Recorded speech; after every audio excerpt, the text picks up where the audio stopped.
હવે પૂર્ણાંક સંખ્યાઓના ગુણાકાર વિશેના ગુણધર્મો, જેમ આગળ આપણે સરવાળા વિશેના ગુણધર્મો જોયા હતા, સરવાળા બાદબાકીના વિશેના, એ રીતે અહીંયા છે પૂર્ણાંક સંખ્યાઓના ગુણાકાર વિશેના ગુણધર્મો. પહેલું છે ગુણાકાર વિશે સંવૃતતા. સંવૃત હોવું એટલે એક આપણે કહીએ ને જેમાં સંવૃત છે, એમ કે ગુણ છે મોટો એનો, કે એમાં સમાવે છે એટલે સંવૃત કહેવાય. જેને સમાવતું હોય એને સંવૃત કહેવાય. અહીંયા જુઓ 7 ગુણ્યા -2, તો આપણે જોયું કે ઓછા વત્તા ઓછા ઓછા 7 દુ 14 -14 થશે. હવે -14 સંખ્યા મળી, કેવી મળી સંખ્યા આપણને? આ 7 પૂર્ણાંક સંખ્યા છે, -2 પણ પૂર્ણાંક સંખ્યા છે, ને ગુણાકાર કર્યો તો આપણને જવાબમાં શું મળ્યું? પૂર્ણાંક સંખ્યા જ મળી. એ જ પ્રમાણે અહીંયા જુઓ -3 ગુણ્યા 4 કરો તો ઓછા વત્તા ઓછા એટલે -12. તો -12 પણ આપણને કેવી સંખ્યા મળી?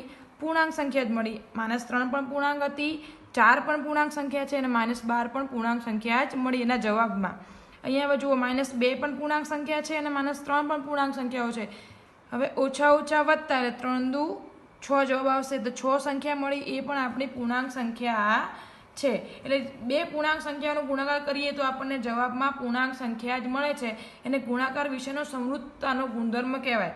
એટલે ગુણધર્મ કેને દર્શાવીશું આપણે? જોઈ લો, બધી પૂર્ણાંક સંખ્યાઓ એ અને બી માટે, એટલે બધી જ પૂર્ણાંક સંખ્યાઓ, એમાં કોઈ બી હોઈ શકે, 7, 8, 9, 10 કોઈ બી હોઈ શકે, બીની જગ્યાએ પણ કોઈ બી સંખ્યા હોઈ શકે, પણ એ બંને કેવી હોવી જોઈએ? પૂર્ણાંક સંખ્યાઓ જ હોવી જોઈએ. એના માટે એમનો ગુણાકાર a ગુણ્યા b પણ પૂર્ણાંક સંખ્યા જ થાય છે. તો એને ગુણાકાર વિશેનો સંવૃતતાનો ગુણધર્મ કહેવાય. તમને પરીક્ષામાં પૂછાય કે ગુણાકાર વિશેનો સંવૃતતાનો ગુણધર્મ લખો, તો ગુણધર્મ કયો લખવાનો? આ ગુણધર્મ લખવાનો, અને આ એનું ઉદાહરણ છે. ગુણધર્મમાં આ રીતે લખી શકાય, બધી જ પૂર્ણાંક સંખ્યાઓ a અને b માટે a ગુણ્યા b બરાબર પૂર્ણાંક સંખ્યા જ મળે છે, જે સંવૃતતાનો ગુણધર્મ છે. એનું ઉદાહરણ છે.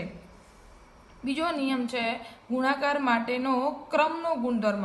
આપણે સરવાળા માટેનો ક્રમનો ગુણધર્મ જોયો હતો, a વત્તા b બરાબર b વત્તા a હતો, એવો અહીંયા છે ગુણાકાર માટેનો ક્રમનો ગુણધર્મ. એ ગુણધર્મ આપણે પહેલાંનું ઉદાહરણ સમજીએ, પછી ગુણધર્મ પર જઈશું. ઉદાહરણ છે પહેલું જુઓ, -3 ગુણ્યા 4 કેટલા થશે? ઓછા વત્તા ઓછા એટલે 4 તરી 12, પણ જવાબ કેવો આવશે? માઇનસ. હવે આપણે 4 ને આગળ લઈએ અને 3 ને પાછળ લઈ જઈએ, તો 4 ગુણ્યા -3 તો પણ -12 જ જવાબ આવશે. એટલે તમે આમથી લખો કે આમ લખો, એના જવાબમાં કોઈ પણ પ્રકારનો ફેરફાર થવો જોઈએ નહીં. અહીંયા જુઓ તમે -2 ગુણ્યા -3 ઓછા ઓછા વત્તા એટલે 3 દુ 6. હવે -3 ને આગળ લાયા, -3 ગુણ્યા -2 પણ 6 જ જવાબ આવ્યો. એટલે કોઈ પણ બે પૂર્ણાંક a અને b માટે આ નિયમ છે. કોઈ પણ બે પૂર્ણાંકો a અને b માટે a ગુણ્યા b લખો કે b ગુણ્યા a લખો, બંનેનો જવાબ તો આપણને સરખો જ મળવાનો છે. બરાબરનું ચિહ્ન દર્શાવે છે કે a ગુણ્યા b લખ્યું હોય કે b ગુણ્યા a લખ્યું હોય, બંનેનો જવાબ કેવો મળશે આપણને? સરખો. તો ગુણાકાર માટેનો ક્રમનો નિયમ કયો છે? આ ક્રમનો નિયમ છે, અને આ એનું ઉદાહરણ છે.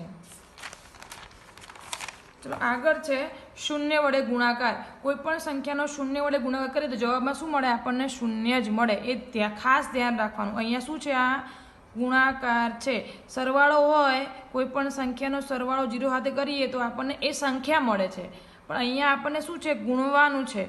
કોઈ પણ સંખ્યાને 0 વડે ગુણીએ, જવાબમાં શું મળે? આપણને 0 જ જવાબ મળે. એટલે એનો નિયમ છે, જો કોઈ પણ પૂર્ણાંક a માટે a ગુણ્યા 0 લખો કે 0 ગુણ્યા a લખો, જવાબ શું મળે? આપણને 0. આ ખાસ યાદ રાખવાનું છે. ચલો એના પછી ગુણાકારની તટસ્થ સંખ્યા. ગુણાકારની તટસ્થ સંખ્યા એટલે તટસ્થ સંખ્યા કુનમાં કોઈ પણ સંખ્યાને એ સંખ્યા વડે ગુણીએ તો જવાબમાં જે પહેલી સંખ્યા હતી જવાબમાં એના એ સંખ્યા પાછી મળવી જોઈએ. એ -3 ગુણ્યા 1 લખો તો જવાબ શું રહે? -3 જ રહે. -7 ગુણ્યા 1 લખો તો -7 જ જવાબ રહે. એમ 2 ગુણ્યા 1 લખો તો જવાબમાં 2 જ મળે. એટલે કોઈ પણ પૂર્ણાંક સંખ્યા એ માટે 1 ગુણ્યા 1 લખો કે 1 ગુણ્યા a લખો, જવાબ આપણને એના એ સંખ્યા પાછી મળે. જો આ રીતના મળતું હોય તો આ જે છે જે તટસ્થ સંખ્યા, આ સંખ્યાને તટસ્થ સંખ્યા કહેવાય. અહીંયા આપણે ગુણાકાર માટે છે, તો માટે ગુણાકારની તટસ્થ સંખ્યા. એવું આપણે જોઈએ 0 એ સરવાળા માટે તટસ્થ સંખ્યા. 0 જુઓ, કોઈ પણ સંખ્યામાં 0 ઉમેરીએ તો આપણને જવાબ શું મળે? સંખ્યા પાછી મળે. 2 વત્તા 0 તો આપણને 2 જ મળે. એમ જેમ 0 એ સરવાળા માટેની તટસ્થ સંખ્યા છે અને 1 એ ગુણાકાર માટેની તટસ્થ સંખ્યા કે છે. બરાબર? આ ખાસ યાદ રાખવાનું. આ બંને તમને IMP પૂછાશે કે 0 એ શેના માટેની તટસ્થ સંખ્યા છે? સરવાળા માટેની, જ્યારે 1 એ ગુણાકાર માટેની તટસ્થ સંખ્યા છે. હવે આગળ કોઈ પણ સંખ્યાની વિરોધી સંખ્યા શોધવા માટે, વિરોધી ધન હોય એની ઋણ એને વિરોધી કહેવાય, એને -1 વડે ગુણવું પડે. ધારો કે 1 ગુણ્યા -1 બરાબર -1 ગુણ્યા a, તો જવાબમાં મળશે -a. દાખલા તરીકે 3 ગુણ્યા -1, આપણને કીધું કે 3ની વિરોધી સંખ્યા લખો, તો 3 ગુણ્યા -1 કરી દેવાના, જવાબમાં શું મળશે? -3. તો 3ની વિરોધી સંખ્યા શું થશે?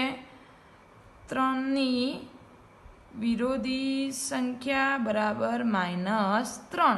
હવે પૂછાય કે તમને 2ની વિરોધી સંખ્યા લખો, તો 2ની વિરોધી સંખ્યા શું થશે? -2. 2ને -1 વડે ગુણી લેવાના એટલે એની વિરોધી સંખ્યા મળી જાય.